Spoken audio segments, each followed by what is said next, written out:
बरसात में हरी सब्जी महंगी होती हैं, लेकिन आलू, टमाटर और प्याज की कीमत इस बार बढ़ने से लोगों की चिंता और बढ़ गई है। एक और तो कोरोना काल में वैसे ही लोगों की आमदनी घटी है, रोजगार कम हुए हैं, ऊपर से सब्जियों की बढ़ी हुई कीमत ने आम आदमी को और ज्यादा परेशान करके रख दिया है। लॉकडाउन और बारिश के चलते देश भर में सब्जियों के दाम अब आसमान को छूने लगे हैं। उत्तर प्रदेश समेत देश भर के सब्जी मंडियों में इस वक्त सब्जियों की कीमतों में बढ़ोतरी देखी जा रही है। बढ़ती महंगाई को लेकर विपक्ष भी सरकार पर निशाना साध रहा है। उत्तर प्रदेश में सब्जी के बड़े दामों को लेकर कांग्रेस और सपा प्रदर्शन कर रही है और सरकार के खिलाफ जमकर नारेबाजी की जा रही है। यानी बढ़ती हुई जो महंगाई है उसको आधार बना के विपक्ष एक बार फिर सरकार पर हमलावर है। कुछ प्रतिक्रियाएं भी आई हैं, वो सुनते हैं। बाजार के अंदर फल और सब्जियों की जो कीमत बढ़ रही है, मैं समझता हूँ कि कहीं ना कहीं सरकार उसके लिए जिम्मेदार है। अभी जो कानून केंद्र सरकार ने पास किए हैं उसमें ये प्रावधान किए गए थे कि कोई भी व्यापारी जो है वो होर्डिंग कर सकता है, यानी कि लीगल तरीके से होर्डिंग कर सकता है। उसी का कहीं ना कहीं मैं समझता हूँ कि नतीजा है कि पूरे देश में प्याज और सब्जियों की, आलू की होर्डिंग हो रही है, जिसकी वजह से प्राइस बढ़ रहे हैं। यहाँ तक कि आप देखिए कि अगर आप कंपेयर करें जो एसेंशियल आइटम्स हैं उन पड़ोसी देशों से, तो आप पाएंगे कि बांग्लादेश के अंदर प्याज और आलू हमसे ज़्यादा सस्ता मिल रहा है। तो ऐसा क्यों हो रहा है? इस मामले को मैं समझता हूँ कि सरकार को गंभीरता से लेना चाहिए, क्योंकि गरीब से लेकर अमीर सब्जियों और फलों का इस्तेमाल करता है। यदि ये चीज़ें बढ़ेगी तो कहीं ना कहीं लोगों का बजट बिगड़ेगा। मेरी सरकार से, केंद्र सरकार से और राज्य सरकार से भी ये मैं दोनों से आशा करता हूँ कि जो एसेंशियल आइटम्स हैं, खासकर जो सब्जियाँ हैं और फल हैं, उनके अगर प्राइसेस पे कंट्रोल लगेगा तभी जाकर जो है गरीब जनता को और सभी वर्गों को राहत मिलेगी। लगातार सब्जियों के दाम बढ़ते हुए जा रहे हैं और पिछले 1 सालों में आलू के दाम 100% तक बढ़े हैं और प्याज के दाम 50% तक बढ़े हैं। जनता बढ़ी हुई सब्जियों के दाम से परेशान होती जा रही है और किसान को समर्थन मूल्य नहीं मिल पा रहा है। मैं कहना चाहूंगा कि किसान लगातार कर्ज में डूब रहा है और सरकार की असंवेदनशीलता लगातार किसानों के प्रति दिखाई देती है। आज सरकार ने कई दावे और वादे किए। मैं कहना चाहूंगा कि आप लोग सिर्फ और सिर्फ किसानों को छलते हैं, किसानों के समर्थन मूल्य की कोई बात नहीं करते हैं।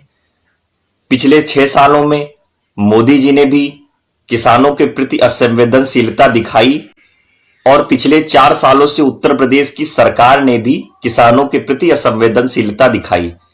किसान हमारा परेशान है, लगातार कर्ज में डूब रहा है। सरकार की तरफ से कोई भी ठोस रवैया किसानों के प्रति नहीं दिखाई देता है। जो है वो 60 से 80 रुपए प्रति किलो बिक रहे हैं। ये कुछ दाम हम आपको बता रहे हैं। प्याज 50 से 60 रुपए किलो बिक रहे हैं।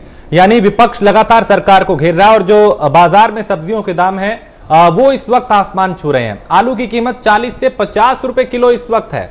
वहीं अगर शिमला मिर्च की बात करें तो ये करीब करीब 80 रुपए किलो सब्जी मंडी में इस वक्त मिल रही है। और इसी तरीके से दूसरी हरी सब्जियां जो हैं उनके दाम भी आसमान छू रहे हैं। यानी 50 रुपए से ऊपर ही लगभग उसके करीब करीब सब्जियों के दाम हैं, चाहे लौकी हो या दूसरी सब्जियां हो। मटर जो है वो 100 से 150 रुपए प्रति किलो बिक रहे हैं। तो ये महंगाई जो है वो कहीं ना कहीं थाली का जो जायका है उसका टेस्ट खराब कर रही है, यानी जायके को खराब करती हुई ये महंगाई जो है वो नजर आ रही है। बिल्कुल, अगर देखा जाए दिवाली आने वाली है, लेकिन ये महंगाई तो दिवाला निकालेगी। लगातार आपको हम दिखा रहे हैं कि कितने कितने रुपए प्रति किलो सब्जियां हो चुकी हैं और लगातार जिस तरह से दाम बढ़ते जा रहे हैं, आम आदमी त्रस्त हो चुका है। और कोरोना काल में जहां पर कई उद्योग धंधे बंद हो चुके हैं, लोग परेशान हैं, लोगों के कारोबार ठप हो गए, वहीं दूसरी ओर आम आदमी की थाली से अब ये सभी सब्जियां गायब होती हुई नजर आ रही है।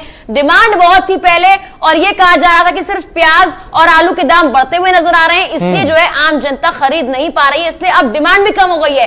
हालांकि दूसरी ओर यह भी कहा जा रहा है कि अब भंडारण को लेकर, स्टॉक को लेकर लिमिट तय कर दी गई है। लेकिन सबसे बड़ा सवाल यह, जो आदेश जारी किया जा रहा है उसका पालन कैसे किया जाएगा, क्योंकि एक तरफ तो किसान परेशान है और दूसरी ओर आम जनता इस बढ़ती महंगाई से त्रस्त हो चुकी है। उसकी जेब पर अब काफी भार पड़ता हुआ नजर आ रहा है। कैसे आम जनता इससे उभरेगी और सरकार क्या एक्शंस लेती है, धरातल पर क्या वो एक्शंस उतर पाते हैं, ये देखने वाली बात और है। बड़ी बात ये कि क्या जो अगर सब्जियों के दाम बढ़े हैं तो क्या इसका फायदा किसानों को हो रहा है, तो इसका जो जवाब है वो ना में आ रहा है, क्योंकि किसान लगातार ये कह रहे हैं कि उनकी आमदनी नहीं बढ़ रही, यानी कि जो बिचौलिए हैं, जो जमाखोर हैं, वो कहीं ना कहीं खेल कर रहे हैं इसमें। और इसीलिए शायद मुख्यमंत्री ने कुछ दिन पहले अभी कहा है कि जमाखोरों के खिलाफ सख्त कार्रवाई की जाए, कहीं पे भी जमाखोरी ना हो उसके लिए समय सीमा और यह भी निर्धारित किया गया है कि कितना आप भंडारण कर सकते हैं, चाहे प्याज हो या दूसरी चीजें। तो एक तरफ कदम तो उठाए जा रहे हैं, लेकिन उसका असर जमीन पे कब होगा, कितना होगा, यह एक बड़ी बात है। और आज इसी को लेकर चाहे समाजवादी पार्टी हो, कांग्रेस हो या दूसरे विपक्षी दल लगातार सरकार को घेर रहे हैं, क्योंकि महंगाई एक ऐसा मुद्दा जो हर एक आम आदमी से जुड़ा हुआ है। चर्चा करेंगे, सवाल कई हैं, सवालों के जवाब भी लेंगे। हमारे साथ शौकत अली है, समाजवादी पार्टी के प्रवक्ता है, प्रियंका गुप्ता है, प्रवक्ता कांग्रेस की है, राहुल तालान है, राजनीतिक विश्लेषक, और वैभव अग्रवाल है, भारतीय जनता पार्टी के नेता हैं। वैभव, सबसे पहले मैं आप ही के पास आऊंगा, क्योंकि सब्जियों ने थाली से का जो टेस्ट है वो खराब कर दिया है और गायब होती जा रही है थाली से। इसकी क्या वजह? दूसरा ये कि विपक्ष कह रहा है कि हमारे पड़ोसी देशों में हमसे सस्ती सब्जी है, यहां क्यों नहीं? देखिए, नमस्कार राजेश जी। अगर विपक्ष को उनके पड़ोसी देशों से अपने को कंपेयर करना है तो वहीं जाके टैक्स दें, वहीं जाके रहें, वहीं जाके घर बना लें, वहीं जाके ईंट, बालू और पत्थर खरीद लें। हमें कोई दिक्कत नहीं है, हमें कोई प्रॉब्लम नहीं है। और यदि हमारे देश की बात करते हैं और देश में रह के बात करते हैं, तो देश के जो अभी करंट सिचुएशन, देश में जो हमारे देश के हिसाब से जो बातें हैं, देश में जो हमारे देश के हिसाब से सारे जो मसले हैं, उनको मद्देनजर रखते हुए अगर उस पर टिप्पणी करेंगे और सरकार को दबाव बनाएंगे, सरकार पे प्रेशर बनाएंगे, तो मैं उनका स्वागत करता हूँ। तो मैं अगर आपको बोलूं कि ये तो वही वाली बात हो गई, मेरी कमीज आपकी कमीज से सफेद कैसे? भैया आपने पहनी हुई है सफेद कमीज, मैंने पहनी हुई है पीली कमीज, तो सवाल ही नहीं होता ना। अब पाकिस्तान में, पड़ोसी देश में हमारे विपक्ष के कई दोस्त रहते हैं, हमारे तो कोई दोस्त नहीं है अनफॉर्चुनेटली, है ना, सरकार की ओर से। तो हम तो बचाव कर नहीं सकते, तो हम तो ये कहते नहीं है कि यूएसए में तो विपक्ष बड़े तमीज से बिहेव करता है, यहाँ पे तो प्रधानमंत्री को गाली देता है ना। हमने तो नहीं बोला कि फ्रांस में सरकार मुस्लिमों को दबा देती है टेररिस्ट के नाम पे, भारत में तो खुले मुंह सांस लेते हैं, हमने तो नहीं किया, है ना। तो देखिए, भारत में रहकर भारत की बात करी जाए तो वो बेहतर रहेगा, भारत से बाहर की बात करी जाए तो उसका कोई औचित्य नहीं। चलिए भारत की बात करते हैं वैभव, चलिए भारत में ही बताइए, छोड़िए उनका हवाला जो उन्होंने दिया, लेकिन आप ये बताएं कि जो भारत के लोग हैं उन्हें महंगी सब्जियां क्यों मिल रही हैं, क्यों थाली से सब्जी गायब होती जा रही है, क्यों 100 रुपए से ऊपर कई सब्जियों के दाम पहुंच चुके हैं, ये कम कैसे होंगे और ये क्यों हो रहा है? आप बिल्कुल सही कह रहे हैं और मेरे को इसमें कोई भी आश्चर्य नहीं हुआ, क्योंकि मैं परसों आलू खरीद रहा था तो मेरे को लगा आलू मैंने आई थिंक 55 रुपए किलो या 60 रुपए किलो खरीदे हैं दिल्ली में। तो आप बिल्कुल सही कह रहे हैं कि सब्जियों के दाम आसमान पे छू रहे हैं और गरीबों की थाली में से तो सारी सब्जियां गायब भी हो गई हैं। तो मेरे ख्याल से रोटी और कांदे के साथ, रोटी और प्याज के साथ, नमक के साथ रोटी खानी पड़ेगी अगर वो भी खरीदने लायक हो। लेकिन देखें, इसमें मैं एक विपक्ष को बहुत गहरी चोट देना चाहूंगा, और विपक्ष माने या ना माने ये तो चीज समझनी पड़ेगी कि विपक्ष ने अभी तक अपनी रोटियां जो है वो बिचौलियों के बीच पे सेकी हैं। बिचौलियां हमेशा किसान और बाजार के बीच एक पुल का काम करते रहे हैं, जिनको कभी भी आगे आने का मौका नहीं मिला है, क्योंकि मोदी सरकार ने पिछले महीने ये बिल लाकर बिचौलियों को खत्म कर दिया है। तो विपक्ष इस समय होर्डिंग कर माल इकट्ठा कर गोदामों में सड़ा के मंजूर है, दूध को नदियों में सड़कों पे बहाकर मंजूर है, लेकिन गरीब को पिलाकर मंजूर नहीं है।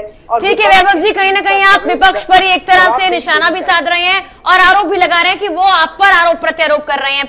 हम कांग्रेस की प्रवक्ता का रुख करेंगे। देखिए प्रियंका जी, जिस तरह से वैभव जी ने साफ तौर पर कहा कि हमें दूसरे देशों से कंपैरिजन नहीं करना चाहिए, जो कि बाकी लोग कर रहे हैं, यानी कि विपक्षी पार्टियां कर रही हैं, लेकिन जब विकास की बात आती है और भारत किसी भी रेस में आगे बढ़ता है तब तो हम बहुत कंपैरिजन करते हैं। लेकिन क्या आज कंपैरिजन करना सही नहीं है?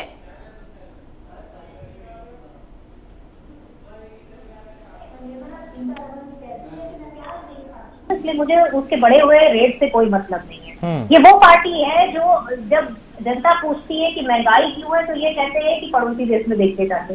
तो मैं समझती हूँ कि ये अपनी रिस्पॉन्सिबिलिटी को ना लेने की कसम खा चुके हैं।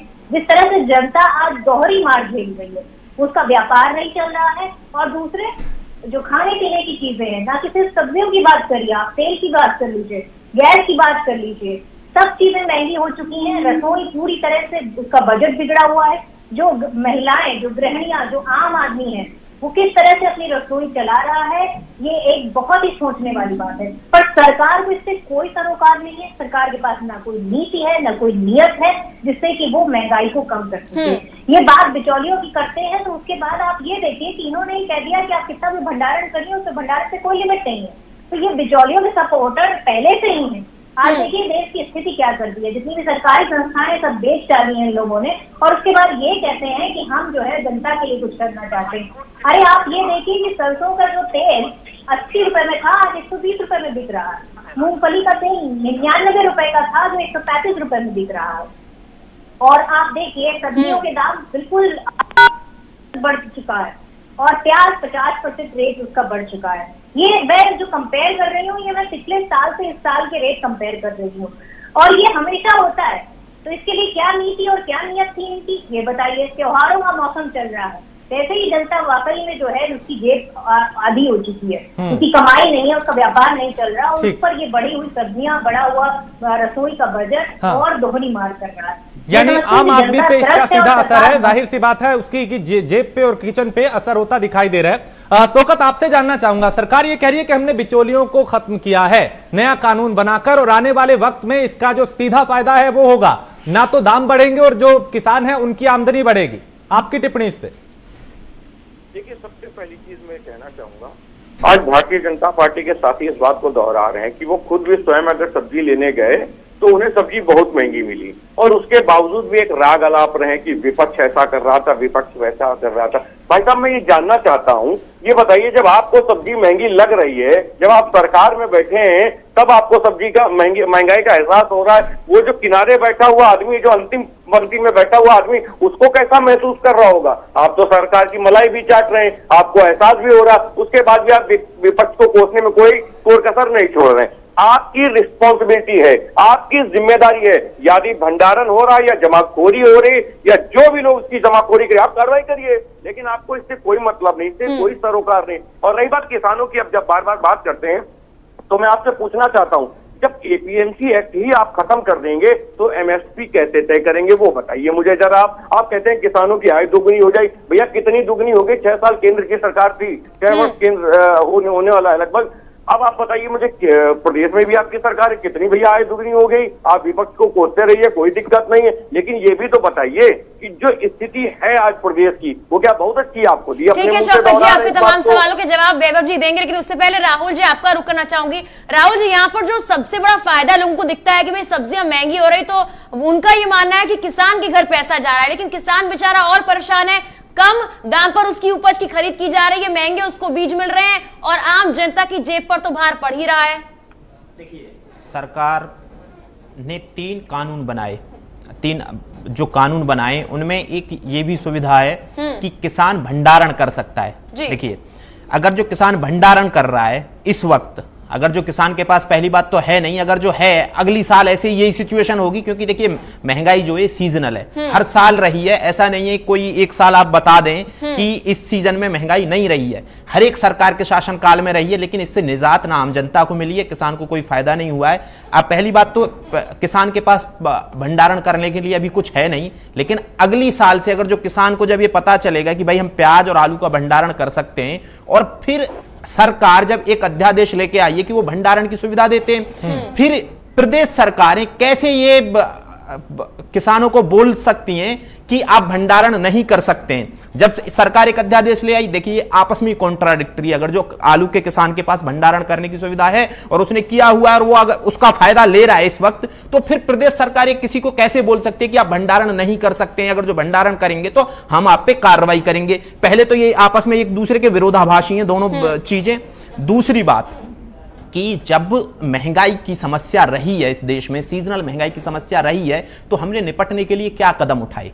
क्या पिछली साल नहीं थी महंगाई? इसी सीजन में बिल्कुल थी। उससे पिछली साल क्या कांग्रेस के शासनकाल में महंगाई नहीं थी? सब आके एक दूसरे पे आरोप प्रत्यारोप करेंगे, लेकिन समस्या किसके साथ है? जनता के साथ। जनता महंगा खरीद रही है, किसान से पहले ही बहुत सारी चीजें मार्केट में बिक जाती हैं। जैसे अब सीजन है धान का, धान बहुत सस्ता है, एमएसपी पे धान कोई नहीं खरीद रहा है, जो जिसको सरकार बोलती है मोटा, जिसको मोटा चावल जिसको सेला बोलते हैं, सेला की 1800 रुपए सरकार ने एमएसपी निर्धारित की है, बाजार में बिकी नहीं रहा है। बाजरे की एमएसपी 1800 से ज्यादा है, 1200 बिक रहा है बाजरा। और ऐसे ही मकई वकई की जो एमएसपी है उस पर कोई चीज एमएसपी पे नहीं बिक रही है और वो बहुत उससे कम है। लेकिन जैसे ही वो किसान के हाथ से चीजें निकल जाती हैं, किसान उनको मार्केट में और ऑफ सीजन में जब वो जाती हैं तो उनके रेट जो है एमएसपी से बहुत हाई हो जाते हैं। तो ये सारी चीजें समस्याएं जिनकी तरफ सरकार ने ध्यान नहीं दिया है। ठीक है, 3 अध्यादेश लेके आ गए आप और आपने बोला कि इससे बिचौलिए दूर हो जाएंगे, ये दूर हो जाएंगे, वो दूर हो जाएंगे, मार्केट में सीधी पहुंच हो जाएगी किसान की। लेकिन ये सब ना आप अध्यादेश लाके एक आपको सिस्टम भी डेवलप करना पड़ेगा, सिर्फ अध्यादेशों से काम नहीं चल सकता है। अगर जो आप 2022 तक चाहते हैं कि किसानों की आय दोगुनी हो जाए, जो फिलहाल मुझे बहुत दूर की कौड़ी नजर आ रही है, क्योंकि जो किसान, जो धान का किसान है ना इस वक्त, वो अपनी लागत नहीं निकाल पा रहा है, ना बासमती का निकाल पा रहा है, ना सेला का निकाल पा रहा है, कोई भी कैसा भी धान का किसान परेशान है और बिल्कुल परेशान है। और बिचौलिए समस्या क्या है? देखिए, मैं एक और समस्या गिना दूं कि इस देश की आबादी ना 60% कृषि आधारित है, और वो भी चावल, दाल, दलहन, तेल, प्याज, आलू, टमाटर सारी चीज खाती है ना। वो जो 60% जो उसको उगाती है, उन फसलों को, आलू प्याज को उगाती है, इसी सीजन में आके उसको 100 रुपए किलो प्याज और 80 रुपए किलो प्याज और 100 रुपए किलो टमाटर और 60 रुपए किलो आलू खरीदना पड़ रहा है। कितनी दुखद बात है, जब प्याज की सीजन होता है, सरकार कोई ऐसा कानून नहीं लेके आती है कि भाई प्याज 10 रुपए किलो बिकेगी, इससे नीचे नहीं जाएगी। किसानों को वही प्याज सड़कों पे फेंक देनी पड़ती है, टमाटर सड़कों पे गिरा देना पड़ता है, 1 रुपए किलो प्याज बिकती है। नासिक की मंडी के कितने सारे रिपोर्ट आती है कि 50 पैसे किलो प्याज बिक रही है। वैसे ही जब तक, देखिए समस्या क्या है कि आपको एक सिस्टम डेवलप करना पड़ेगा, बगैर सिस्टम डेवलप करे आप देखिए, अब जिनको समस्या हो रही है महंगाई से, मैं ये भी बता दूं कि जिनको समस्या हो रही है महंगाई से, वो उस टाइम पे किसानों के पक्ष में खड़े क्यों नहीं होते हैं कि भाई आलू और जो प्याज किसान ने उगाया है, अब जो आलू के किसान अब 5000 रुपए बीघा का बीज डाल रहे हैं आलू का खेत में, वो क्या उतना निकाल पाएंगे? अगले सीजन में आलू बहुत सस्ता हो गया तो कोई क्या करेगा? क्या सरकार इन सब चीजों की तरफ ध्यान देती है? किसान जो है इस सब चीज में बहुत ज्यादा पिस रहा है। ठीक है वैभव, किसान भी पिस रहा है, वो भी परेशान है, वक्त वक्त पे अपनी आवाज भी उठाता है, प्रदर्शन भी करता है, आलू प्याज को सड़क पे भी फेंकता है अपना गुस्सा जाहिर करने के लिए। आम आदमी भी परेशान है क्योंकि उसकी जेब और किचन पे सीधा असर है। ऐसे में जमाखोरों पे लगाम लगाने के लिए क्या रणनीति बनाई जा रही है? क्योंकि सीधा इसका जो फायदा है, हमें ऐसा लगता है कि कहीं ना कहीं जमाखोरी हो रही है, जो महंगाई बढ़ रही है, किसान को फायदा नहीं मिल रहा। मैं राजेश जी आपको अवगत कराना चाहूंगा कि राहुल जी ने कुछ आंकड़ों के बारे में बात करी और मैं उनका धन्यवाद करता हूं कि उन्होंने इतने सुलझे हुए तरीके से, चाहे सरकार पे कटाक्ष किया हो और चाहे विपक्ष की ओर भी इशारे किए हों, लेकिन उन्होंने इतने सुलझे हुए तरीके से अपनी बात को रखा है और किसान की बात को रखा है कि मैं उनकी तारीफ करना चाहूंगा। धन्यवाद राहुल जी, आपको हमारे साथ मिलकर काम करना चाहिए। आपको अपना एक 2 पेज 3 पेज का एक व्हाइट नोट मुख्यमंत्री को भेजना चाहिए या हमारे एग्रीकल्चर मिनिस्टर को भेजना चाहिए या मेरे को भेजिए, मैं पहुंचाऊंगा आगे तक। अब जहां तक आंकड़ों की बात आई, देखिए हम एक अकस्मात इमरजेंसी सिचुएशन से गुजरे हैं अभी और गुजर रहे हैं पैंडेमिक में। अब मैं आपको 2013 से 2018 तक का प्राइस इन्फ्लेशन इंडेक्स कंपेयर करके बताऊंगा, फरवरी 2020 से जुलाई 2020 के बीच में। और मैं देखिए टाइम पीरियड मैं बहुत अलग अलग रख रहा हूं क्योंकि फरवरी और मार्च का एक उतार चढ़ाव जो आता है प्राइस इंडेक्स में, वो नॉर्मल मार्केट के सीजन के तरह चला है। और फरवरी 2020 से जुलाई 2020 में बिल्कुल ही ऐसे चला है। तो ये इकोनॉमिक ग्राफ की हम बात कर रहे हैं, तो वो मैं बताऊंगा 2013 से मार्च 2018 तक फ्रूट्स एंड वेजिटेबल 6% और 4.3% इंडेक्स रहा था पीक ग्रोथ में। और ऑफ पीक ग्रोथ में अगर हम मार्च 2018 से फरवरी 2018 की बात करें तो 20.1 और 9.8 के बीच में रहा है अर्बन और रूरल। अब अगर मैं केवल और केवल फरवरी 2020 और जुलाई 2020 की बात करूं तो सरकार के कदमों द्वारा आपको देखो तारीफ भी करनी चाहिए। अगर आप कटाक्ष करते हैं तो मैं अपेक्षा करूंगा कि विपक्ष को एक अकल के हिसाब से, पढ़े लिखे विपक्ष के हिसाब से बताना चाहिए। वो समय गया जब विपक्ष अनपढ़ होता था। आज की तारीख में हम प्रियंका जी, अली जी, सब भाई साहब, सब हम लोग सब पढ़े लिखे हैं, हमारे पास सारी इंफॉर्मेशन है। आज के तारीख में पैंडेमिक के रहते हुए भी फ्रूट्स का 26.3 और 13.8 में गया है, लेकिन वेजिटेबल्स का 18.4 और 11.7 रहा है। तो आप देखिए, अगर हम एवरेज प्राइस इंडेक्स की बात करें तो 4.41 और 7.46 रहा है, जहां पे अभी हम एमएसपी की प्लानिंग, एमपीसी और बाकी जो रूल्स हैं उसकी मॉडिफिकेशन कर रहे हैं। तो बाजार में बहुत उथल पुथल है, ये बात हम मानना पड़ेगा।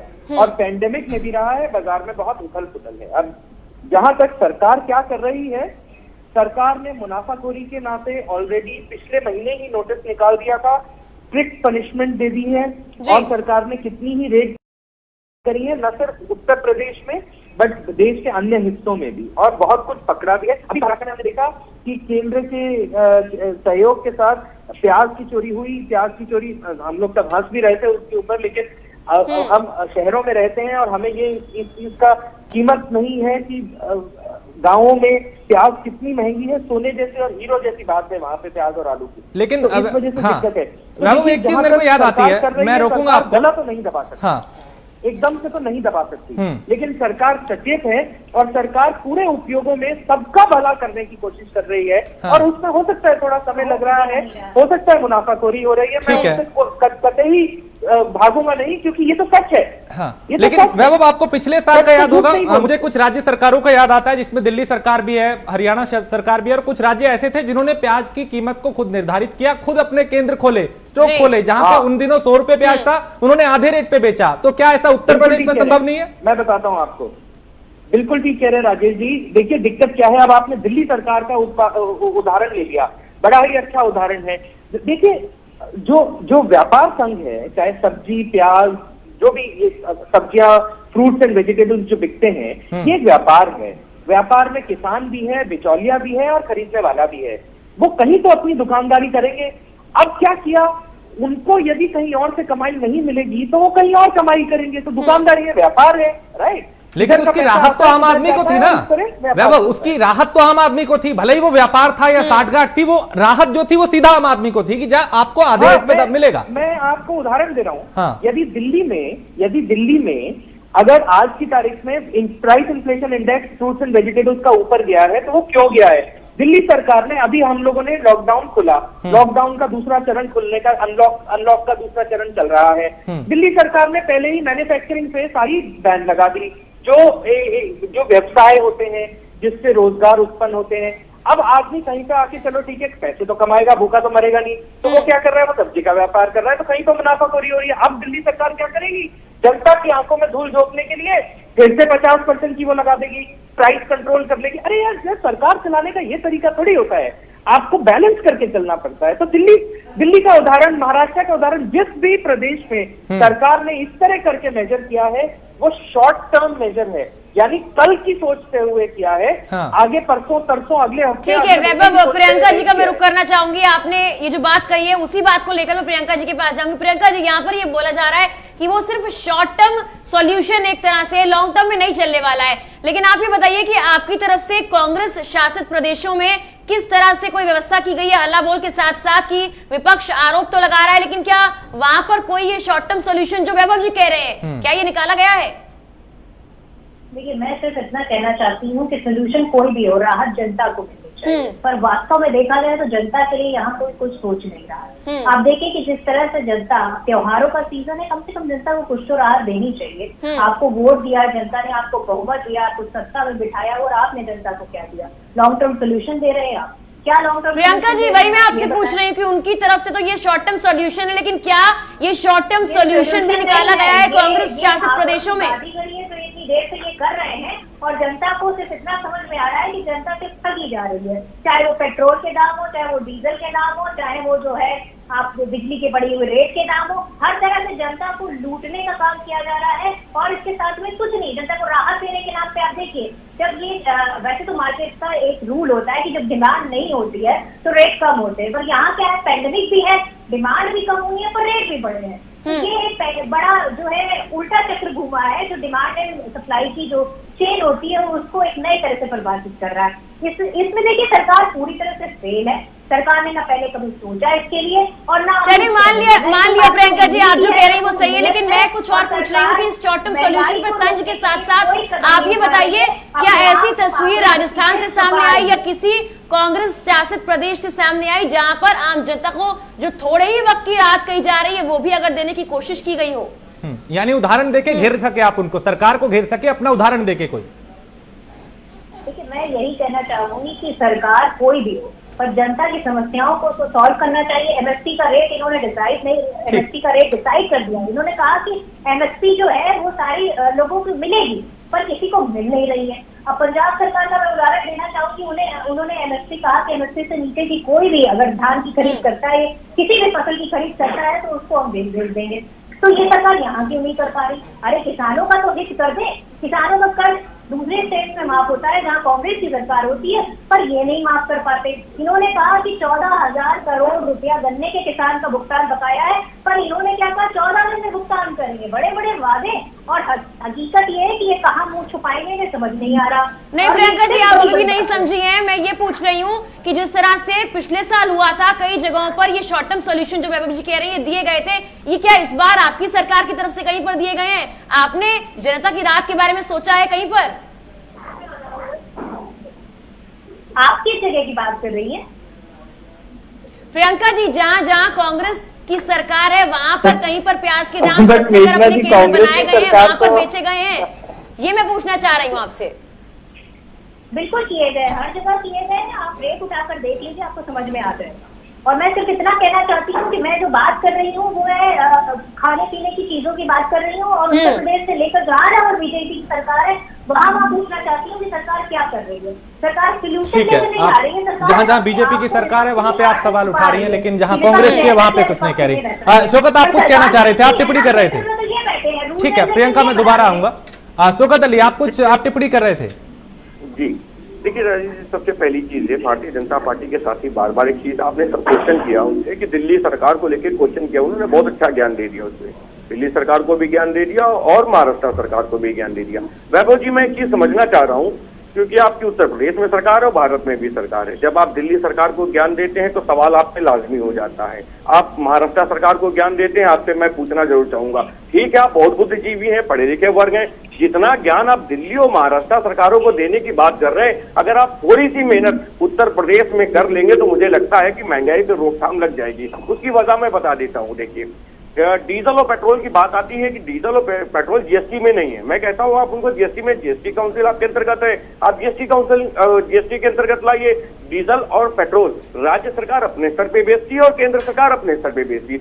दोनों पे अगर आप जीएसटी, दोनों को जीएसटी में ले आएंगे तो कुछ राहत मिल जाएगी। अब डीजल किसान को बहुत जरूरत पड़ती है, यदि डीजल सस्ता हो जाएगा तो जाहिर सी बात किसान को फायदा होगा, लेकिन ऐसा नहीं है। देखिए डबल इंजन की जो सरकार है ये अपने फायदे के लिए काम कर रही है, किसानों के लिए काम नहीं कर रही। आप दिल्ली को ज्ञान दे दीजिए कोई बात नहीं, आप महाराष्ट्र को ज्ञान दे दीजिए कोई बात नहीं, लेकिन सवाल ये बिल्कुल जायज है कि आप बताइए जो जीएसटी के अंतर्गत डीजल और पेट्रोल नहीं है, आप किसान को कैसे फायदा पहुंचाएंगे? किसान को फायदा पहुंचाने के लिए आपको डीजल और पेट्रोल सस्ता करना पड़ेगा, लेकिन आप उस पर बात नहीं करते, आप ज्ञान देने चले जाते हैं दिल्ली, महाराष्ट्र, राजस्थान। आप ये जो पिक एंड चूज है इस पे मत करिए, आप उत्तर प्रदेश सरकार को ज्ञान दीजिए, उत्तर प्रदेश सरकार को ये सारी चीजें बताइए। आप जिस तरह आप कहते हैं कि हम बहुत पढ़े लिखे और बहुत बुद्धिजीवी हैं, तो आप उत्तर प्रदेश के आदरणीय मुख्यमंत्री जी को ये बताइए कि किस तरह महंगाई पे रोकथाम लग पाएगी। विपक्ष आपके साथ खड़ा हो जाएगा, विपक्ष पे सवाल दागने से कुछ नहीं होगा। ये सत्यता है आज की कि महंगाई चरम सीमा पार है और सत्ता पक्ष उसे संभाल नहीं पा रहा है।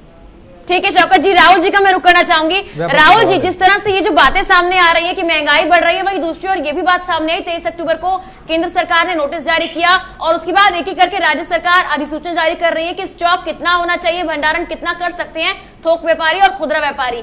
लेकिन इतना वक्त क्यों लग रहा है? दिवाली आने को हो गई है, भाई त्योहारी सीजन है, आम जनता सोच रही है महंगाई कुछ कम होगी, बार बार कहा जा रहा है प्याज अब नहीं रुलाएगा, अब नहीं रुलाएगा, आखिर कब नहीं रुलाएगा? इतना वक्त क्यों लग रहा है? देखिए समझने की चीज ये है कि अगर जो केंद्र सरकार एक बिल लेके आती है और फिर वो अधिनियम बन जाता है, कानून बन जाता है कि कोई, देखिए किस किस चीज को उसमें रखा गया है, उससे बाहर की उसका भंडारण हो सकता है, अनाज का भंडारण कर सकता है किसान और कोई भी कर सकता है, व्यापारी भी कर सकता है, दलहन का कर सकता है, खाद्य तेलों का कर सकता है, आलू का कर सकता है, प्याज का कर सकता है। अगर जो फिर जब केंद्र सरकार एक बिल लेके आई है और राज्य सरकार ये बोले कि नहीं इतना भंडारण कर सकते हैं, तो ये तो अपने आपस में बहुत विरोधाभासी है। किसी भी राज्य सरकार को फिर ये अधिकार नहीं है कि वो किसानों को या व्यापारी को निर्देशित करे कि भाई आप भंडारण कर सकते हैं, इतना भंडारण कर सकते हैं। अब जब आपने उसको भंडारण मुक्त कर दिया है तो भंडारण मुक्त ही होना चाहिए। अब वो उसको किसान व्यापारी कितना भंडारण करता है वो उनके ऊपर है और उनको करने देना चाहिए। तो समस्या क्या है कि जब एक केंद्र सरकार बिल ले आई तो उसको अब राज्य सरकार नहीं मान रही है, उसमें अब नया कुछ निकाल दे रहे हैं कि नहीं इतना भंडारण कर सकते हैं, इतना नहीं कर सकते हैं, तो ये समस्या है। दूसरी बात देखिए, इसमें कोई दो राय नहीं है कि ये सीजन महंगाई का होता है। सब्जी, हरी सब्जी, जैसे बारिश का सीजन होता है, बारिश के सीजन में भारत में बहुत सारी सब्जियां नहीं होती हैं, तो उस वजह से महंगाई होती है। लेकिन आलू, प्याज एक ऐसी कमोडिटी है कि आप उसका ना बहुत लंबे समय तक भंडारण नहीं कर सकते, प्याज में खराब भी बहुत होता है। आलू ऐसी है जरूर है कि वो उसका भंडारण कर सकते हैं, लेकिन समस्या क्या है कि अब जैसे आलू किसान बोलेगा, 5 किसान बोएगा, आलू की बुआई शुरू हो गई है और बहुत जगह नया आलू आने भी लगा है, तो किसान ने अब आलू बो दिया, 5000 बीघा का बीज डाल रहा है उसमें, लेकिन क्या वो रिकवर कर पाएगा इसकी गारंटी नहीं है, क्योंकि किसान को आज पता है कि आलू इतना महंगा है, इसीलिए वो बो रहा है कि उसको अच्छे से उसकी कमाई होगी। लेकिन पता चलेगा जैसे इस आलू की खुदाई शुरू हुई तो पता चलेगा आलू बिक रहा है 1 रुपए किलो, 50 पैसे किलो। तो जो लागत लगाई है किसान ने, आलू जैसी देखी सब्जी है उसमें बहुत सारा जुताई वुताई और सारे पेस्टिसाइड डालने के बाद, बीमारी से बचाने के बाद, पाले से बचाने के बाद, देखिए मैं खेती से जुड़ा रहा हूं तो मुझे पता है कि आलू को कितने मुश्किल से पैदा किया जाता है, और उसके बाद जब वो पता चलता है कि 50 पैसे किलो बिक रहा है, तब देश की जनता की भी ये जिम्मेदारी है जो आज महंगाई से त्रस्त है ना, ये ठीक है, उस देश की जनता की महंगाई की जिम्मेदारी ये देश की जनता की वो बोले कि आलू का एक रेट, देखिए जनता अगर जो तय कर ले कि भाई आलू का रेट हम इस भाव खरीदेंगे और जनता बोले कि किसान को 1 रुपया आपने आलू को सड़क पे फेंकने की जरूरत नहीं है, तो ये सारी चीजें तय करने की जरूरत है, सरकार को भी तय करने की जरूरत है। एक तरफ किसान पिस जाता है, अभी भी किसान ही पिस रहा है, क्योंकि अधिकांश आबादी जो इस देश की वो गांव में रहती है, 70% आबादी गांव में रहती है, वो भी तो आलू प्याज खा रही है ना। देखिए शहरों में जो लोग रह रहे हैं उनकी जो पर कैपिटा इनकम है या जो इनकी आय है महीने की, वो गांव से ज्यादा है, इसीलिए गांव के लोगों के लिए बहुत भारी पड़ जाता है 100 रुपए किलो प्याज खरीदना, 60 रुपए किलो आलू खरीदना और 80 रुपए किलो टमाटर खरीदना, ये बहुत भारी पड़ जाता है। लेकिन मैं आप ही से ये जानना चाहता हूं राहुल कि जैसे विपक्ष अब सरकार को घेर रहा है, तो क्या जहां पे कांग्रेस की सरकार है वहां पे एक उदाहरण नहीं सेट किया जा सकता कि देखिए हमने अपने राज्यों में कम किए हैं, आप लोग ऐसे कर सकते हैं, सिर्फ सियासत करनी है। देखिए अच्छी पॉलिसी मेकिंग की जरूरत है। विपक्ष को क्या है, विपक्ष को वोट चाहिए, सरकार को भी वोट चाहिए। जब जो अब रूलिंग पार्टी है वो जब उस टाइम पे वो अपोजिशन में थी तो उन्होंने भी प्याज की माला डाल डाल के प्रदर्शन किए, लेकिन क्या अब इनकी सरकार में नहीं हो रही है महंगाई? हो रही है, ये सीजनल है और ये होता है, लेकिन ये जो अब महंगाई है, जैसे आलू ऑल टाइम हाई है, आलू कभी 60 रुपए किलो बिका ही नहीं है। ये समस्या है कि जब आलू ऑल टाइम हाई है तो सरकार ऐसा क्यों कोई कदम नहीं उठाती है, या तो आलू को इंपोर्ट करे। बहुत जगह तो आलू नया आने लगा है, वर्ल्ड में कई सारे ऐसे देश हैं जहां आलू नया आने लगा है, और आलू की ये जो स्थिति भारत में और कहीं नहीं है बहुत सारे देशों में, तो वहां से इंपोर्ट करे। ये सरकार की जिम्मेदारी की पॉलिसी ऐसी बने कि जो उसके उत्पादक हैं उनको भी पैसा मिले ठीक ठाक, और जो उसके उपभोक्ता हैं उनको भी बहुत ज्यादा खर्चा करना ना पड़े। देखिए अभी भी कौन कमा रहा है? अभी भी जो वो लोग कमा रहे हैं कि जो उसके बिचौलिए हैं, और वो आलू को रोक के पड़े हुए हैं। बिचौलिया कौन है? व्यापारी है। उत्पादक किसान की कोई बड़ा किसान ऐसा होगा जिसने कम से कम 10 या 20 क्विंटल आलू रोक के रखा होगा, वो बड़े किसान होंगे। नहीं तो छोटे किसान तो बिल्कुल अपना 10 और 20 क्विंटल रोक ही नहीं सकता है आलू को, क्योंकि उसको बहुत सारा जो उसने मार्केट से पैसा लिया है, व्यापारी से पैसा लिया है उस फसल को उपजाने के लिए, वो उसको रिटर्न करना है, तो वो जैसे ही फसल आती है वैसे दे देता है। तो सरकार को ये जिम्मेदारी है सरकार की कि पॉलिसी बहुत अच्छी बने। और ये देखिए जो आज विपक्ष में, कल को ये सरकार में होंगे, अगली 5 साल में हो सकते हैं। जवाब दे रहे हैं, लेकिन प्रॉब्लम के सॉल्यूशन की तरफ नहीं जाना चाहता है। वैभव जी देखिए, राहुल जी ने एक बहुत बड़ी बात कही है कि प्याज का भंडारण बहुत वक्त तक नहीं हो सकता है, और अब जब बहुत वक्त हो चुका है, जब महंगाई से जनता त्रस्त हो चुकी है, तब जाकर केंद्र सरकार की तरफ से नोटिस जारी किया जा रहा है, ये कहा जा रहा है कि भाई अब भंडारण नहीं होगा। ऐसे में ना ये बात भी सामने आती है, जो लोग कहते हैं कि कहीं ना कहीं सरकार ना कारोबारियों का ही साथ दे रही है, जो व्यापारी हैं उन्हीं का साथ दे रही है। अब भंडारण का वक्त तो चला गया है, प्याज तो अब खराब होने को आ गई है। देखिए मेघना जी, सरकार में जब हम बैठे होते हैं, सरकार को मैं केंद्र में मेरे रहते हुए, मेरे होश संभालते हुए पहली बार हम फुल मेजोरिटी के साथ आए हैं, और जब से 2014 में केंद्र सरकार आई है मुझे भी बहुत कुछ सीखने को मिला। और एक बात मैं मेरे काबिल दोस्तों को, विपक्ष से काबिल दोस्तों को और राहुल जी के समक्ष, और आप तो जानते ही हैं, मैं ये रखना चाहूंगा कि सरकार में जब आप बैठते हैं तो कई मुद्दों की ओर ध्यान रखना पड़ता है। और आप हमने सरकार को घेर लिया क्योंकि सरकार की पॉलिसी गलत है, सरकार चलानी आती नहीं है, सरकार को गद्दी छोड़ देनी चाहिए, योगी को गद्दी को त्याग देना चाहिए, मोदी को फेंक देना चाहिए, सब कुछ बोल दिया। लेकिन किसी ने ये नहीं देखा कि अगर प्राइस ऊपर गई है, काला बाजारी हो रही है, या प्राइस ऊपर गई है, एक बार को हम ये भी छोड़ देते हैं कि काला बाजारी हो रही है, केवल और केवल ये देखें कि प्राइस ऊपर गई है तो क्यों गई, ये प्रश्न तो उठा लें। हमने ये अभी तक हम कभी भी, हमारे देश के विपक्ष के साथ दिक्कत क्या है, विपक्ष ने अपनी तो खुद की, वो हमारे यूपी में, मैं भी यूपी से हूँ, तो यूपी में क्या कहते हैं, यूपी में कहते हैं अपनी गांठ की लिए, है ना। तो विपक्ष को क्या अपनी गांठ की, वैभव जी, और अच्छी बातें करने से अपनी जिम्मेदारी पे आप समझे, ये जिम्मेदारी वैभव जी सुन लीजिए, वैभव जी आपको जवाब दे दूं। विपक्ष में क्या है, जिम्मेदारी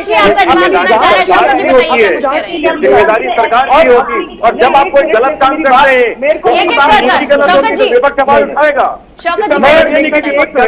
बिल्कुल उठाएगा, और आपकी नीतियां सारी की सारी गलत है, किसान विरोधी है आपकी नीतियां, इसलिए हम आवाज उठा रहे हैं। और आप एक्सेप्ट करिए इसको कि आपकी जो नीति है वो किसान विरोधी है। सुन लीजिए, आप सरकार चलाने में अक्षम है, साबित हो गया है ये। आप बातें चाहे जितनी अच्छी करिए, जनता को गुमराह करते रहिए, कोई दिक्कत नहीं, लेकिन सत्यता यही है। ठीक है, सत्यता यही है। आप बात सुन लीजिए, उसके बाद अपनी बात रखिएगा, एक एक करके, ऐसे दोनों की बात क्लैश होगी, समझ नहीं आएगा। वैभव, देखिए क्या है, मैं यही कह रहा था कि यूपी की भाषा में अगर बोले तो विपक्ष को क्या है, अपनी गांठ की नहीं है। विपक्ष को आप एक मुद्दा दे दें तो मुद्दा दे दें और उस पर सियासत चालू हो जाती है। अरे भैया, सियासत सोच के तो सियासत करो, हम सियासत करने के लिए मना थोड़ी करते हैं, सोच के करो। अब अगर मैं एक क्लास सेंटेंस में ये बोलना चाहूंगा, विपक्ष को बताना चाहूंगा कि 4 रीजन है जिसकी वजह से प्याज की प्राइस या आलू की प्राइस या सब्जियों की प्राइस ऊपर गई, केवल और केवल 4 रीजन है। वैभव जी, मुझे सिर्फ इतना बता दीजिए, वैभव जी मुझे सिर्फ इतना बता दीजिए, जब आप विपक्ष में थे, तो जो गले में माला डाल के प्याज की सड़कों पे घूमते थे, तो किस लिए था, सिर्फ इतना बताइए। ठीक है, एक सेकंड, मैं आपकी बात रख देता हूँ। वैभव, सीधा सवाल ये है कि आप कह रहे हैं सियासत हो रही है, विपक्ष सियासत कर रहा है, लेकिन जब आप लोग विपक्ष में थे आप भी तो यही कर रहे थे, नया क्या हो रहा है? एक मिनट, मैं वही तो कहने की कोशिश कर रहा हूँ। ठीक है प्रियंका, एक सेकंड सुनते हैं जी, बोलिए आप। मैं वही तो कह रहा हूँ, ये जंगल राज इनका खत्म हो गया है, तो इसलिए दर्द होता है इनको, ये तो सपा वाले वैसे भी। अच्छा, अब ये जंगल राज आ गया। अच्छा, ये जंगल राज आ गया है, मतलब महंगाई बढ़े। आप वैभव जी, मैं देखिए आज बहुत सामान्य चैनल पे बैठा हूँ, मैं पूछना चाहता हूँ वैभव जी, बहुत सिंपल और साधारण सवाल है, जवाब जरूर दीजिएगा क्योंकि करोड़ों लोग आपको सुनते हैं, बहुत सामान्य चैनल पे हूँ। वैभव जी, ठीक है वैभव जी, प्रियंका जी शौकत जी की बात सुनते हैं, फिर आप पर वापस आएंगे। शौकत जी बोलिए। प्रियंका जी एक सेकंड। देखिए वैभव जी कहना चाह रहे हैं कि देखिए सरकार बहुत अच्छी चल रही है, महंगाई कुछ नहीं है, बहुत अच्छा। वैभव जी आप इसको मानते हैं? वैभव जी आप इसको मानते हैं? आप मानते हैं, आपको लग रहा है बहुत अच्छा माहौल है, महंगाई नहीं है, विपक्ष बेवजह सवाल उठा रहा है, तो मुझे लगता है जो आज प्राइम न्यूज ने इतना गंभीर मुद्दा उठाकर चर्चा की है, तो प्राइम न्यूज को नहीं करनी चाहिए थी चर्चा। जब सरकार आपकी इतनी अच्छी है तो प्राइम न्यूज बेवजह मेहनत कर रहा है, जनता के बीच जा रहा है, आवाज उठा रहा है, मतलब आप समझ देखिए, सीधे तौर पर आप ये कहते हैं जब सरकार की क्षमता सामने आने लगती है तो विपक्ष को बोलते, जब सरकार की क्षमता सामने आने लगती है तो देखिए, जब आप मानने को तैयार नहीं होंगे, सामान्य चैनल पे बैठ के आप ये बात मानने को तैयार नहीं कि आपकी क्षमता सामने आ गई है, आप महंगाई को पाने में सक्षम है, लेकिन अपनी बात रखने दीजिए, उसके बाद आपके पास वापस लौटेंगे। चलिए अपनी बात दीजिए। आपकी तरह नहीं, आपकी कितनी सीटें हैं पार्लियामेंट में, राज्यसभा में या लोकसभा में, बताना जरा शौकत अली, कितनी? अच्छा, पार्लियामेंट में सीटें कम है तो आप महंगाई नहीं रोकेंगे? पार्लियामेंट में सीटें कम है तो आप जो दिल में आए वो करते रहिए। वैभव जी और शौकत जी यहाँ भटकाने की कोशिश ना करें। देखिए वापस सीट चाहे 1 हो या 100 हो, बोलने का अधिकार सबको है। विपक्ष चाहे 1 सीट के साथ है चाहे 100, वो सवाल तो पूछेगा। ठीक है, मैं आप दोनों का रुख बाद में करूंगा। पहले प्रियंका, मैं आपके पास आता हूं। आप लोग विपक्ष है, बतौर विपक्ष आप सरकार को घेर रहे हैं, अच्छी बात है। विपक्ष मजबूत होना लोकतंत्र के लिए अच्छी बात है, लोगों की आप आवाज उठाएं। लेकिन क्या आपने यह सोचा है कि चाहे पंजाब हो, छत्तीसगढ़ हो, राजस्थान हो, जहां पे कांग्रेस की सरकार है, वहां पे एक उदाहरण सेट किया जाए इन दामों को कम करके, ताकि आप केंद्र को भी घेर सके और उन राज्यों को भी घेर सके जहां बीजेपी की सरकार है? बिल्कुल सही आप कह रहे हैं कि उस पर काम भी हो रहा है, पर ये देखिए कि सेंट्रल में सरकार इनकी है और इनको नियम कानून बनाने का पूरा अधिकार है। ये इस तरह की चीजें कर सकते हैं, भंडारण का जो एक लिमिट है वो डिसाइड कर सकते हैं, पर इनको खुद नहीं पता है कि हमें भंडारण की लिमिटेशन करनी है। प्रियंका जी, क्या आपकी राज्य सरकार के पास कोई अधिकार नहीं है? क्या आपको प्याज के लिए केंद्र लगाने के लिए मना कर दिया जाएगा? की भी जरूरत नहीं महसूस होती। सबसे बड़ी तो बात ये है कि अपने आप में ओवर कॉन्फिडेंट है कि इन्हें लगता है इन्होंने जो कर दिया वो सही है। बिना किसानों की राय लिए इन्होंने किसान के लिए बिल पारित कर दिया और वो उसकी हालत ये देखिए कि किसान परेशान है, पूरा सड़कों पे निकला हुआ है। और आप देखिए कि जनता वाकई में परेशान है। जनता त्योहारों के मौसम में चाहती है कुछ उनको रियायत मिल जाए, कुछ उनकी जेब पर से जो है वजन कम हो जाए, कुछ उनको खाने पीने की चीजों पर रियायत मिल जाए, वो भी सरकार नहीं कर पा रही है। और आप बोल रहे हैं कि पेंडेमिक का समय, अरे पेंडेमिक समय में क्या मैं अपनी बात कंप्लीट कर लूं? मेघना जी, राजेश जी, क्या मैं अपनी बात कंप्लीट कर लूं? जी, मैं आ रहा हूं, आप ही के पास आ रहा हूं। थोड़ा पढ़े लिखे लोगों की बातें करिए। आप मदद किस चीज में कर रहे हैं? आपने जनता को उसके हाल पे छोड़ दिया है कि वो जैसे जी पा रही है जिए, हमें कोई लेना देना नहीं है उससे। ये है वास्तविकता इस सरकार। प्लीज आप कंप्लीट करें। मजदूर पैदल चल रहा था। देखिए, ऐसा है राजेश जी, मेघना जी, मैं आपके समक्ष एक छोटी सी बात रखता हूँ। अगर हम मुद्दे की बात करें और पढ़े लिखे लोगों की तरह बात करें तो एक प्रश्न पूछना बनता है कि सडनली ऐसा क्या हुआ कि प्याज और आलू और बाकी वेजिटेबल्स के दाम ऊपर चले? बड़ी सिंपल सी बात है। देखिए, कंट्री में प्रोडक्शन में प्याज महंगा हो गया है, उसका जवाब विपक्ष कैसे महंगा हुई है, उसकी सप्लाई भी लिमिटेड हुई है। क्यों? क्योंकि लॉकडाउन लगा हुआ था। अभी अनलॉक हुआ है तो सब पूरा माल मार्केट में आ रहा है, जितना भी थोड़ा बहुत माल पड़ा है, और कुछ माल खराब भी हुआ है क्योंकि सप्लाई कम थी। तो वो सारी चीजें, और बीच में उसके बाद बहुत हेवी बरसातें भी हुई हैं।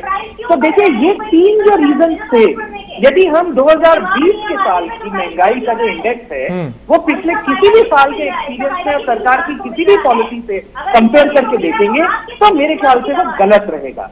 जहां तक सब्सिडी देने की बात है, फ्री का माल बांटने की बात है, वो तो भाजपा सरकार करेगी नहीं। क्यों? क्योंकि सब्सिडी क्या होती है? सब्सिडी आपकी एक जेब में से निकाल के दूसरी जेब में खर्चा कर देती है। तो जिसको इकोनॉमिक्स आती है, पढ़े लिखे लोग जो होंगे, जिसको ये समझ आएगा कि सरकार इस समय 50% प्याज क्यों नहीं बेच रही, कोई पैसे तो जिससे दाम कम हो गए, आप सब्सिडी मत दीजिए, लेकिन कोई पॉलिसी तो बनानी होगी ना जिससे राहत मिले लोगों को। आप बिल्कुल ठीक कह रहे हैं। उसके लिए सरकार ने होर्डिंग की एक पॉलिसी जो है वो कम करी, और सप्लाई का जो फैक्टर है, सप्लाई साइड का जो फैक्टर है वो इंक्रीज किया। यानी इस समय गोदामों में जितना माल पड़ा है उसको सबको मार्केट में लेके आना है। ट्रांसपोर्टरों से बातचीत चल रही है, सारे वेजिटेबल वेंडर्स से बातचीत चल रही है, मंडियों का, क्योंकि अभी नया लॉ आया है, उनका थोड़ा औचित्य बदला, स्वभाव बदलेगा। तो मैं साथ साथ ही एक इल्जाम और लगाना चाहूंगा कि आज की तारीख में ये जो महंगाई है, क्योंकि विपक्ष इतना नकारा है, विपक्ष ने अपने ही लोगों से महंगाई पैदा करवाई, और इस चीज से कोई दूर नहीं भाग सकता। शौकत, आप कुछ टिप्पणी करना चाह रहे थे? देखिए, सबसे पहली चीज इन्होंने एक चीज, शौकत अली, देखिए राजेश भाई, सबसे पहली चीज आज वैभव जी ने एकदम स्पष्ट चीज कही है। आप उस पर मतलब इसको चाहे तो ब्रेकिंग के रूप में चला दिए, भारतीय जनता पार्टी आपको कुछ फ्री में नहीं देगी। ये सत्यता इन्होंने खुद एक्सेप्ट कर ली आपके एक सम्मानित चैनल पे। भाई साहब, मुझे ये बताइए, आप बड़ा दावा कर रहे हैं, आपके प्रदेश के मुख्यमंत्री बड़े बड़े दावे कर रहे हैं कि वो चावल हम फ्री में दे रहे थे, दाल हम फ्री में दे रहे थे, ये जो दे रहे थे, दावे कर रहे हैं, तो मोदी जी से पूछ जरूर लीजिएगा अपने कि जब हम ये दावा करते हैं चैनल पे बैठ के हम कुछ फ्री नहीं देंगे, तो वो किस मुंह से वो कह रहे थे।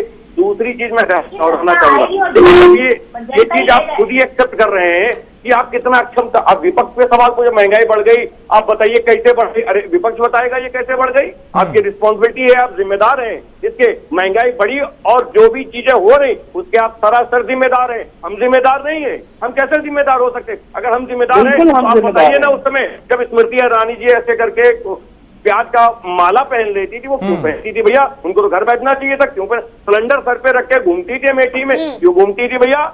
इसलिए घूमा जाता था, अच्छा लग रहा था क्या? या पब्लिसिटी करती थी अपनी, इसलिए घूमती थी? तो आप अपनी क्षमता नहीं छुपा सकते। अच्छा, दूसरी चीज देखिएगा राजेश भाई, ये सरकार एक बार भी ये तय करने को तैयार नहीं होती है कि किसान को जिस तरह लोग कहते हैं मैं बहुत लाभ पहुंचाऊंगा, बहुत छोटी सी चीज है, मैंने आपके चैनल पे बैठ के दोहराई कि डीजल यदि सस्ता हो जाएगा तो किसान को बहुत बेनिफिट होगा, लेकिन एक बार भी ये नहीं कहते कि हम सस्ता पेट्रोल डीजल देंगे। क्यों नहीं देते आप भैया? आप कहिए ना, ये आपकी क्षमता नहीं है क्या? किसान आज बेहाल है, किसान का कोई किसान की जो स्थिति है वो इतनी बदतर हो चुकी है, उस पर भारतीय जनता पार्टी बोलने को तैयार नहीं है, उनकी क्षमता सामने आ चुकी है। अब वो बातें कुछ भी कहते रहे, हमारे सांसद नहीं है इतने, इसलिए क्षमता आप खा रहे हैं कि भैया सांसद नहीं आप क्यों बोलेंगे?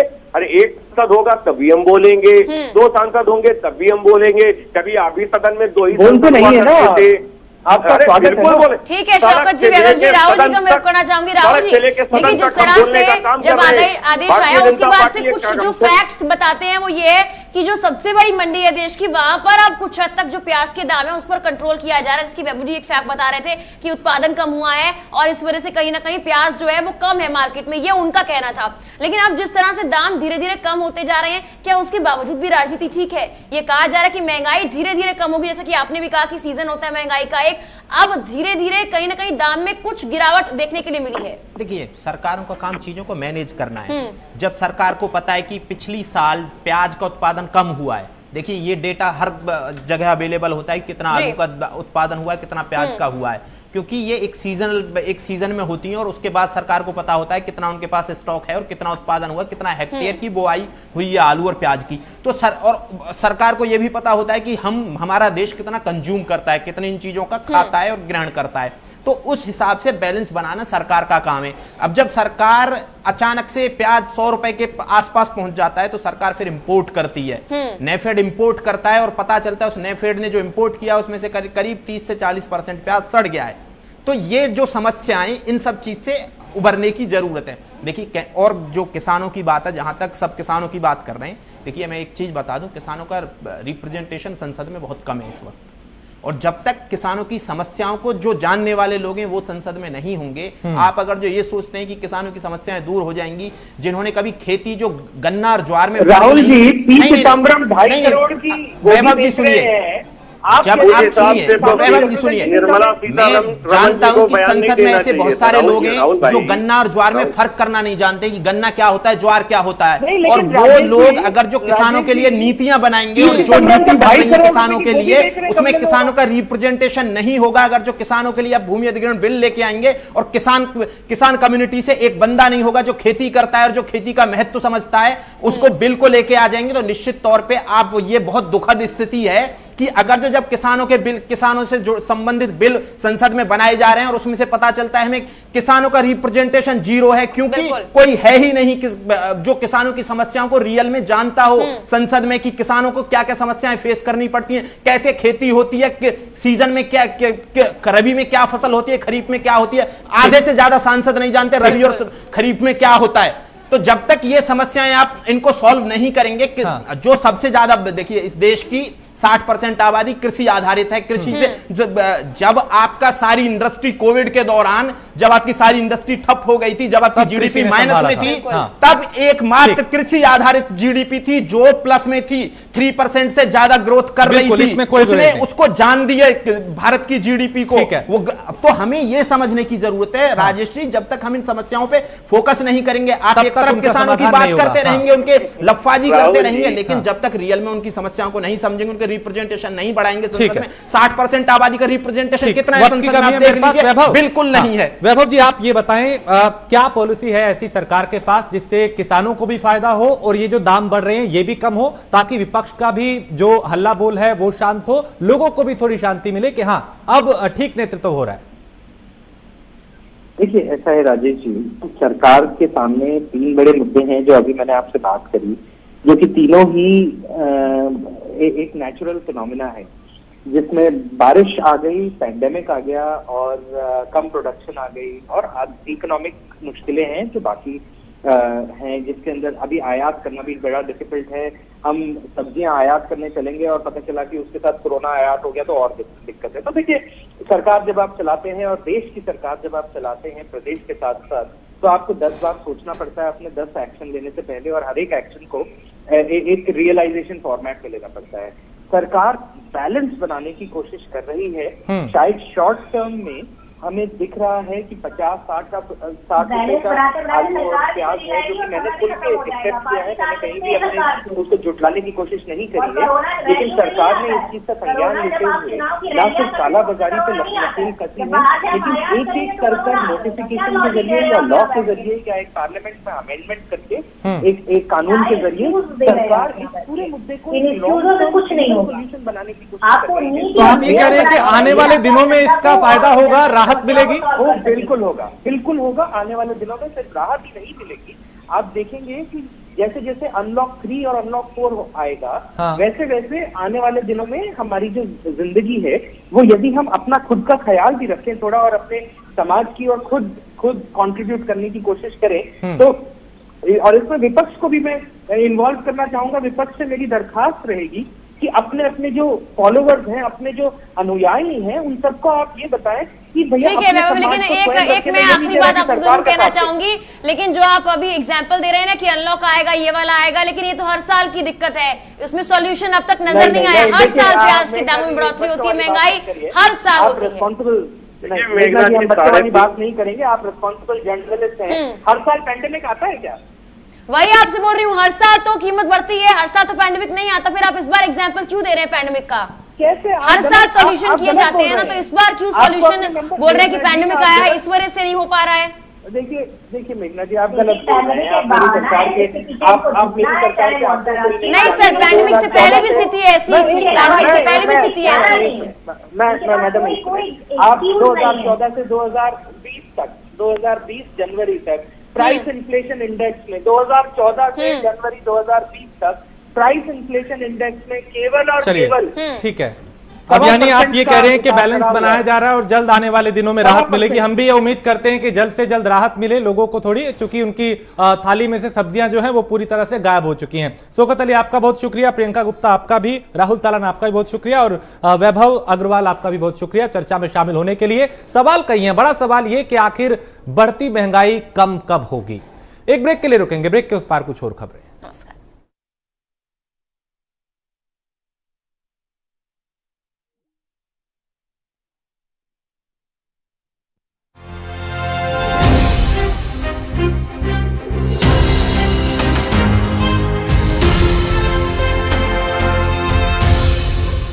ये है प्राइम न्यूज,